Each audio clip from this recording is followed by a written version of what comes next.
Making the most of your land. Highest and best use. Imagine you have a plot of land. What's the smartest way to use it? That's what appraisers call highest and best use. It's about finding the most profitable way to use land. It has to be legal, physically possible, and make good financial sense. Think of a vacant lot in a busy city.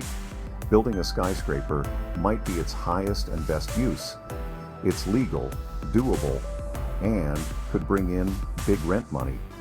But building a single-family home on that same lot wouldn't be the highest and best use. It wouldn't make as much money. Highest and best use is important for appraisers because it helps them figure out how much land is worth. It's not just about the land itself, but also what you can do with it. Now, sometimes a property has more land than it needs for its highest and best use. That's where excess land and surplus land come in. Extra land, extra value. Excess versus surplus land. Excess land and surplus land are both extra pieces of land. This land is left over after considering the highest and best use of the main property. But there's a key difference between the two. Excess land is extra land that can be separated and sold off. It's like having a bonus piece of land. Imagine a house on a huge lot. You could easily divide the lot and sell the extra land for someone else to build on. However, for land to be classified as excess, it must be financially feasible and physically possible to split the property. Zoning may allow for the land to be split into smaller parcels, but one must also consider the costs associated with creating an additional site.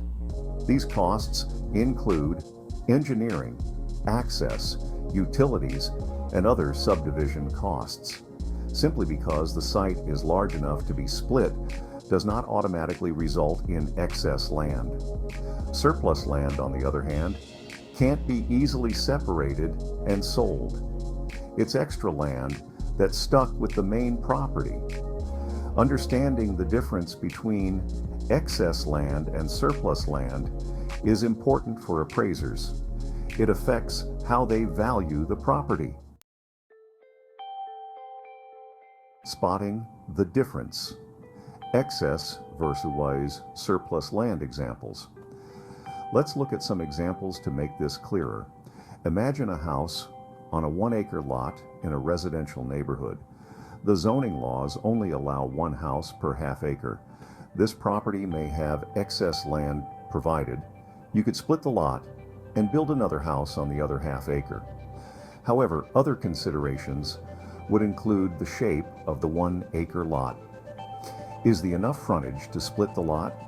Would there be added cost to split the lot into a second half-acre site? Is there demand for additional building sites in the area? There are a number of factors to consider in determining if a property has excess land. Now picture a house on a steep hillside. The lot is large, but only a small portion is flat enough to build on. The rest of the land is considered surplus land. It can't be easily built on or sold separately.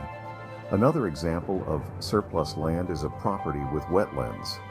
Even if the lot is large, the wetlands can't be developed. This limits how the land can be used, making the wetlands portion surplus land. Valuing the extra. How appraisers see excess and surplus land. Excess land and surplus land can both add value to a property, but they add value in different ways. Excess land is like having a separate asset. Appraisers value it independently. They look at what similar lots are selling for in the area. This value is added to the value of the main property. Surplus land doesn't have as much value as excess land. It can't be sold separately, but it can still increase the value of the main property. For example, surplus land might provide privacy, better views, or recreational opportunities. Appraisers consider how the surplus land contributes to the overall desirability and usefulness of the property. Reporting on extra land. What appraisers write in the appraisal report. Appraisers need to clearly explain the differences between excess land and surplus land in their reports. They will describe the physical characteristics of the land. They'll explain why they classify it as excess or surplus. They'll also detail how they determine the value of the land. For excess land, appraisers will provide comparable sales data. This supports their valuation. For surplus land, they will explain how it contributes to the overall value of the property. By clearly distinguishing between excess land and surplus land, appraisers help clients understand the full value of their property. Understanding the difference between excess land and surplus land is crucial for anyone involved in real estate. It affects property values, development potential, and investment strategies, and how the property can be put to its highest use.